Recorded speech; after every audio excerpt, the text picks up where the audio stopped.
영상 시청하시기 전 구독과 좋아요는 저에게 정말 큰 선물이에요. 꾹꾹 눌러주실 거죠? 안녕하세요, 왓다헬의 리드예요. 끝없는 바다에서 멋지게 캐스팅하고 물고기를 잡는 낭만의 스포츠. 바로 바다에서 즐기는 원투 낚시예요. 점점 바다 낚시를 취미로 해보고 싶은 사람들이 많아지고 있어요. 가장 접근하기 쉬운 낚시는 역시 원투 낚시겠죠? 그래서 오늘은 원투 낚시에 입문하고 싶은 분들을 위한 가이드 같은 영상. 입문자에게는 낚시를 시작하는 계기가 되고 이미 입문하고 계신 분들에게는 몰랐던 원투 낚시의 팁을 알 수 있는 영상. 한번 시작해볼까요? 원투 낚시의 꽃은 누가 뭐래도 스트레스가 확 풀리는 호쾌한 캐스팅을 빼놓을 수는 없겠죠. 원투 낚시는 캐스팅을 즐기는 낚시라고 해도 과언은 아니에요. 어쩌면 물고기를 잡는 것이 부가적일지도 모르는 원투 낚시의 최고의 매력은 바로 캐스팅이에요. 초 원투 캐스팅은 넓은 바다를 향한 낚시인의 기대감과 열정의 표현이기도 해요. 온 힘을 다해 캐스팅한 채비가 수평선 너머로 날아가는 것을 보고 있으면 스트레스도 함께 날려버리는 것 같아요. 신비로움으로 가득한 그리고 그 속에 살고 있을 물고기들, 내가 갈 수 없는 바닷속 깊은 곳에 대한 동경을 담는 낚시, 이것이 바로 원투 낚시라고 할 수 있어요. 또 다른 매력은 여유와 기다림을 동반한 힐링의 낚시라는 거예요. 그래서 캠핑과도 잘 어울리기 때문에 캠핑과 낚시를 함께 즐기는 분들이 많아지고 있어요. 다른 루어 낚시나 찌낚시는 낚싯대를 항상 조작해야 하고 물가 근처에서 계속 머물러야 하는 반면 원투 낚시는 입질이 올 때까지 여유롭게 바다를 눈에 담을 수 있고 낚싯대 옆에서 캠핑을 즐기며 맛있는 음식을 먹거나 가족, 동료들과 즐거운 시간을 함께 할 수 있는 여유가 있는 낚시 장르예요. 또한 누구나 쉽게 배울 수 있기 때문에 낚시를 시작하려는 사람들에게는 가장 적합한 낚시 장르이기도 해요. 요즘에는 여성 조사님들도 많다는 것이 이를 증명해주기도 하죠. 더 멀리 캐스팅하거나 고급 대상어를 잡기 위해서는 전문적인 지식이 필요하기도 하지만 기본적인 캐스팅과 낚시의 기본적인 것들만 배워도 충분히 고기를 잡을 수 있는 낚시예요. 그리고 다른 낚시 장르에 비해 비싸지 않은 장비로도 충분히 낚시 자체를 즐길 수 있다는 것 또한 큰 장점이에요. 또한 원투 낚시는 다양한 어종을 노릴 수 있는데 작은 소형 어종부터 고급 어종인 감성돔, 돌돔, 참돔, 다금바리 같은 큰 어종도 노릴 수 있어요. 다양한 어종을 노리다 보니 낚시 시즌 역시 사계절 내내 즐길 수 있다는 장점이 있답니다. 그래도 낚시하는데 힐링만 할 수는 없잖아요. 원투 낚시로 어떤 물고기들을 잡을 수 있는지도 중요하겠죠.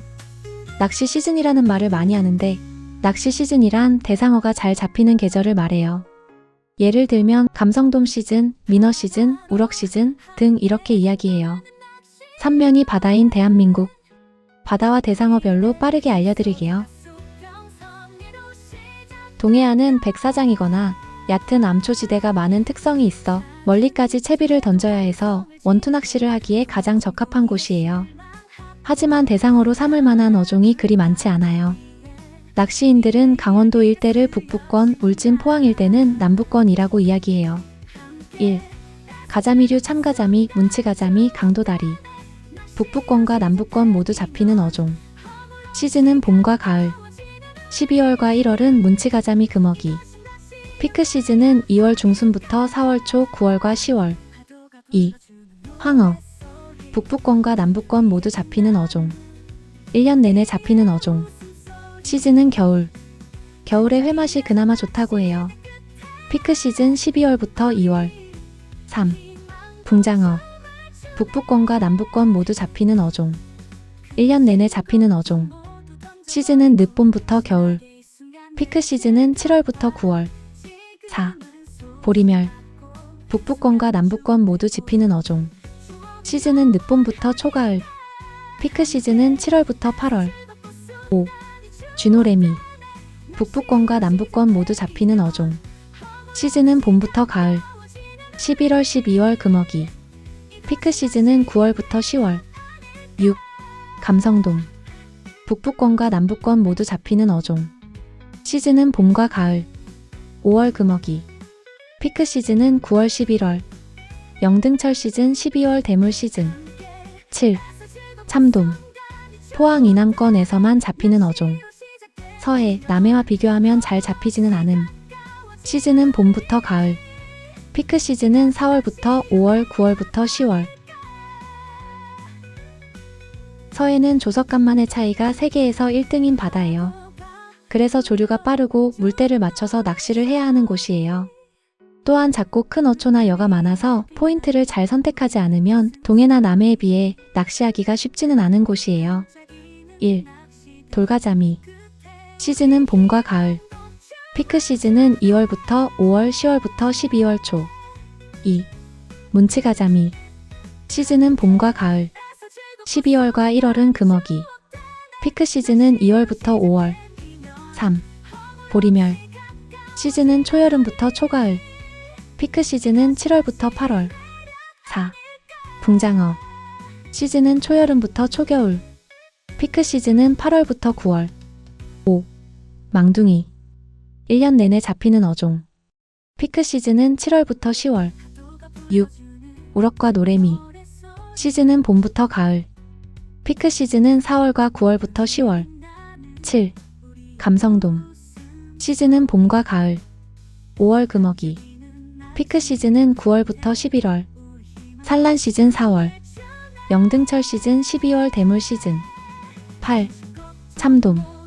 시즌은 봄과 가을, 원도권 섬 갯바위. 봄 시즌은 4월부터 6월. 가을 시즌 9월과 10월. 9. 홍어 간재미. 시즌은 초겨울부터 늦봄. 피크 시즌은 12월부터 3월. 10. 숭어. 숭어 떡밥 낚시. 시즌은 봄과 가을, 겨울. 피크 시즌은 10월과 4월. 남해안은 다도해로 불릴 정도로 원도권 섬들이 많은 곳이에요. 조류와 수심이 적당해 다양한 어종을 만날 수 있는 낚시의 천국 같은 곳이에요. 1. 붕장어와 갯장어 하모. 시즌은 초여름부터 늦가을. 피크 시즌은 8월부터 9월. 2. 노래미, 쥐노래미. 시즌은 봄부터 가을. 쥐노래미 금어기 11월, 12월. 피크 시즌은 9월부터 10월. 3. 보리멸. 시즌은 초여름부터 늦가을. 피크 시즌은 7월부터 9월. 4. 성대 양태 쏨뱅이. 시즌은 초여름부터 가을. 피크 시즌은 6월부터 9월. 5. 민어. 시즌은 초여름부터 초가을. 피크 시즌은 6월부터 8월. 6. 수조기. 시즌은 초여름부터 늦가을. 피크 시즌은 6월부터 9월. 7. 감성돔. 1년 내내 잡히는 어종. 시즌은 봄과 가을. 피크 시즌 9월부터 11월. 영등철 시즌 12월 대물 시즌. 산란 시즌 3월부터 4월. 8. 참돔. 시즌은 봄, 가을 원도권 섬 갯바위. 봄 시즌은 3월부터 6월. 가을 시즌 9월과 10월. 9. 돌돔. 제주, 추자도 및 원도권 섬 갯바위. 시즌은 초여름부터 늦가을. 피크 시즌은 9월부터 10월. 산란 시즌에는 갯바위 민장대 낚시 7월. 10. 붓바리. 시즌은 여름부터 늦가을. 피크 시즌 8월부터 10월. 11. 홍어 간재미. 시즌은 겨울. 피크 시즌은 12월 중순부터 2월. 12. 다금바리. 제주도권에서 나타나는 전설의 물고기. 시즌은 여름부터 가을. 피크 시즌은 8월부터 10월. 이렇게 가장 인기 있는 대상어 위주로만 알아봤어요. 이 밖에도 어종들은 더 다양하고 많다는 것 기억해주세요. 시즌별 대상어는 잘 정리해서 네이버 왔다일 카페에 올려놓을 예정이니 카페도 많이 방문해주세요. 다음은 필요한 장비와 필수용품들을 알아볼게요. 낚싯대 각 부분의 명칭. 가이드는 위치에 따라 탑 가이드 1번, 2번, 3번 가이드라고 이야기해요. 그립 부분은 손잡이 부분으로 그 위쪽을 버트라고 부르는데 통째로 바트대라고 쉽게 이야기하기도 해요. 릴 시트는 릴을 끼워 넣는 곳을 말하고 블랭크는 낚싯대의 몸통을 이야기한답니다. 대한민국에서는 장르의 구분 없이 통틀어 원투낚시라고 부르고 있지만 크게 두 장르로 구분돼요. 많이 들어보셨을 서프와 일반 원투낚시로 구분이 되고 있어요. 낚시라는 장르가 대부분 일본에서 넘어온 것들이 많은데 원투낚시도 예외는 아니에요. 일본에서는 서프 낚시를 초원투 나갯질이라고 이야기해요. 100m 이상을 캐스팅하고 릴을 조금씩 감아서 입질을 파악하는 낚시예요. 그에 반면 원투 낚시는 우치코마라고 부르며 중근거리를 노리는 100m 이하의 캐스팅을 의미하고 우리가 잘 알고 있는 받침대를 사용해 거치하고 기다리는 낚시를 말한다고 해요. 대한민국으로 넘어오면서 이런 경계선이 애매모호해져 대한민국에서는 통틀어 원투 낚시라고 부르고 있어요. 하지만 우리가 사용하는 장비들은 일본의 영향을 크게 받고 있어서 이 정도의 지식은 알고 계시면 좋아요. 초원투와 일반 원투 낚싯대를 구분하기 쉬운 방법은 초원투 로드는 릴 시트의 위치가 80cm 이상의 지점에 달려있고 일반 원투 낚시대는 60cm 정도로 짧아요. 또한 가이드 개수로도 비교할 수 있어요. 초원투용은 원줄과의 마찰을 줄이기 위해 가이드 수가 일반 원투용보다 적게 달려있어요.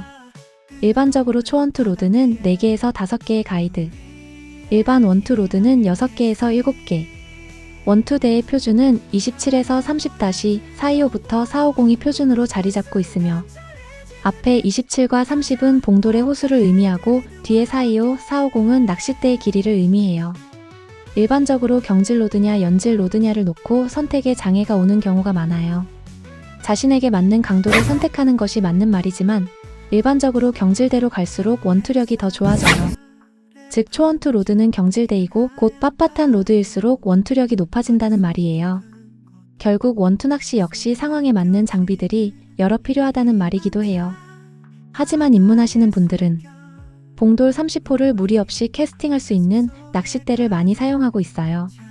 낚싯대는 진출식과 꽂기식이 있는데 이 부분은 제가 자세히 설명한 영상이 있으니 위에 링크를 통해 참고하시면 좋겠어요.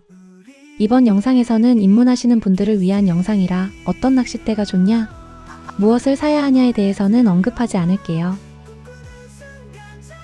원투 낚시의 릴은 다른 낚시에 비해 릴의 크기가 큰데 그 이유는 멀리 던지고 빨리 감아들이기 위해서예요. 그래서 힘이 좋은 중 대형 릴을 사용해요. 단점은 무겁다는 것인데 캐스팅 후에는 받침대에 거치를 하고 있어서 큰 불편함은 느끼지 않을 거예요. 하지만 중 대형 릴들도 캐스팅할 때의 유연함을 위해 점점 무게가 줄어들고 있고 고가의 릴일수록 무게가 가벼워요.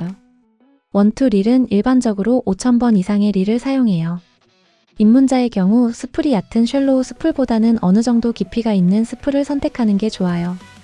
대한민국에서는 원줄 2호에서 3호를 250m 이상 감아 여러 가지 어종을 노리기 때문에 라인을 충분히 감아서 사용할 수 있는 적당히 깊은 스풀을 선택하는 것이 좋아요. 낚싯줄은 합사와 나일론으로 나뉘는데 멀리 던져야 하고 먼 곳에서 어신을 받아야 하며 바람이나 파도의 영향을 덜 받아야 하는 것들을 종합해보면 나일론보다는 합사가 원투 낚시에 더 적합한 라인이에요. 하지만 나일론이 원투 낚시에 나쁘다는 것은 아니에요. 각 장단점을 알아볼까요? 합사. 장점. 나일론보다 인장 강도가 좋다. 라인이 가늘어서 캐스팅할 때 비거리가 증가한다. 신축성이 제로에 가까워 작은 입질도 감지할 수 있다. 줄이 가늘어서 조류의 저항을 덜 받는다. 염분과 자외선에 강해 수명이 길다. 단점. 순간 충격에 약하다. 연화 5초에 쓸렸을 때 나일론보다 약하다. 매듭의 강도가 나일론에 비해 낮다. 가벼워 바람과 파도의 영향을 많이 받는다. 라인이 엉키면 풀기가 힘들다. 나일론. 장점. 쓸림에 강하다. 엉킴이 적다. 순간 충격에 강하다. 가격이 합사에 비해 저렴하다. 단점. 강도가 약하다. 라인이 감긴 채로 오래되면 파마 현상으로 비거리에 영향을 준다. 신축성이 좋아 멀리 던질수록 입질 전달력이 떨어진다. 수명이 짧아서 자주 갈아줘야 한다. 동해의 해변 낚시가 아닌 경우 대한민국에서는 8합사 3호 라인을 가장 많이 사용하고 있고 동해 같은 경우 파도의 영향을 최소화하기 위해 신축성이 좋은 2호에서 3호 나일론을 원줄로 사용한다. 삼각대 또는 거치대, 샌드폴. 낚싯대를 거치할 수 있는 용품이에요. 가격도 다양하고 취향에 따라 또는 쓰임에 따라 모양도 다양해요. 해변 낚시할 때 유용한 샌드폴 역시도 낚싯대에 따라 규격과 디자인이 다양해요. 삼각대가 있다면 무게추도 필수인데요. 무게추란 삼각대의 고정력을 높여주는 역할을 해요. 두레박에 물을 떠서 걸어놓거나 요즘은 개성있고 예쁘게 만든 무게추들도 많아요. 일반적으로 2에서 3kg의 무게추를 달아놓아요. 아이스박스, 박한, 레냐드와 합사가위, 낚시의자, 두레박, 기포기, 태클박스 등등 검색해보시고 자신의 스타일에 맞는 사용 용도에 맞게 구매하면 돼요. 낚시를 하려면 바늘을 달고 봉도를 달아서 던져야 해요. 그것들을 통틀어 채비라고 해요. 채비는 대상어에 따라 환경에 따라 여러 가지가 있어요. 그 중에 가장 많이 사용되는 채비 두 가지는 만들기 간단하고 사용하기 편리한 구멍봉돌 채비예요. 하지만 구멍봉돌 채비의 단점은 캐스팅할 때 봉돌이 목줄보다 먼저 날아가기 때문에 원줄과 꼬이는 단점이 있어요. 그것을 보완하기 위해 나온 채비가 바로 편대채비인데 그 중에도 L형 편대채비를 많이 쓰고 있고 L형 천칭 채비, 스네이크 채비로 부르고 있어요.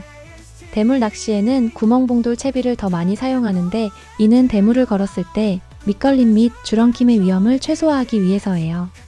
더 많은 채비가 있지만 깊게 들어갈수록 복잡해지므로 입문하시는 분들이라면 이 두 가지 채비로도 충분히 낚시를 즐기실 수 있어요.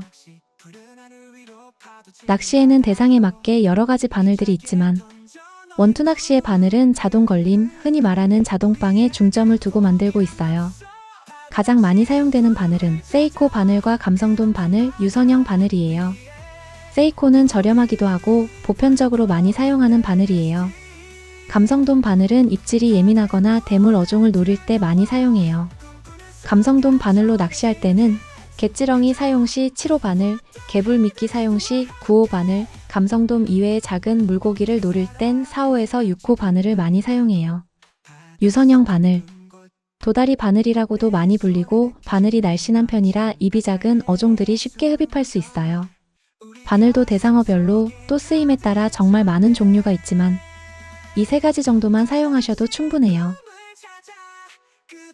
봉돌은 보편적으로 30호를 가장 많이 사용하고 요즘은 33호의 봉돌을 선호하는 분들도 많아지고 있어요. 쓰임에 따라 모양이 다양한데 크게 두 가지로 나눈다면 구멍봉돌과 고리봉돌로 나눌 수 있어요. 구멍봉돌은 중앙으로 라인을 넣어 사용하고 고리봉돌은 고리가 있어 채비에 봉돌을 매다는 식으로 사용해요. 그 밖에 기능이 있는 봉돌들도 많은데 스파이크 봉돌, 후지와라 봉돌, 로켓 봉돌 등등 환경에 맞게 혹은 자신의 스타일에 맞게 차차 사용해 보시면 좋을 것 같아요. 원투 낚시의 미끼는 지역과 대상어에 따라 갯지렁이, 참지렁이, 오징어, 개불, 새우 등 정말 많은 종류가 있어요. 그 중에 일반적으로 많이 사용하는 것은 지렁이류를 많이 사용해요. 미끼 준비의 기본은 대상어를 정하고 그에 맞는 미끼를 준비하는 것이 기본이에요. 낚시를 가면 일단 낚싯대와 릴을 결합하고 라인을 연결하고 채비를 달고 나면 캐스팅을 하게 되는데 캐스팅을 말로 설명한다는 것은 정말 어려운 일이에요. 오늘은 어떤 캐스팅법이 있는지만 알아볼게요. 오버헤드 캐스팅, 검도타법, 정투라고 부르는 원투의 기본이 되는 캐스팅, 스리쿼터 캐스팅, 45도 각도로 휘둘러 회전 반경을 극대화하는 캐스팅, V2법, 봉돌을 바닥에 낚싯대와 V자형으로 두고 초리대를 지면에 가깝게 가져가 회전 반경을 극대화하는 캐스팅, 그라운드 캐스팅, 역시 봉돌을 바닥에 두고 로드를 지면과 최대한 수평을 만들어 회전 반경을 극대화하는 캐스팅, 펜듈럼 스포츠 캐스팅, 공중에서 흔들리는 봉돌의 관성을 이용한 캐스팅. 이 밖에도 다양한 캐스팅법이 있으니 한번 검색해 보시는 걸 추천해드리고 실제 낚시에서는 정투법으로도 충분한 비거리를 던질 수 있으니 다른 캐스팅법은 차차 연습해 보시거나 숙련자가 된 후에 도전해 보시는 걸 추천해드려요. 원투 낚시에 입문하고 싶은 분들을 위한 영상 도움이 되고 마음에 드셨다면 구독과 좋아요 꼭 부탁드려요. 더 궁금한 것들은 댓글 남겨주시면 정성 들여 답해드릴게요. 다음 영상은 더 괜찮은 정보로 찾아오도록 할게요. 모두 즐거운 하루 되세요.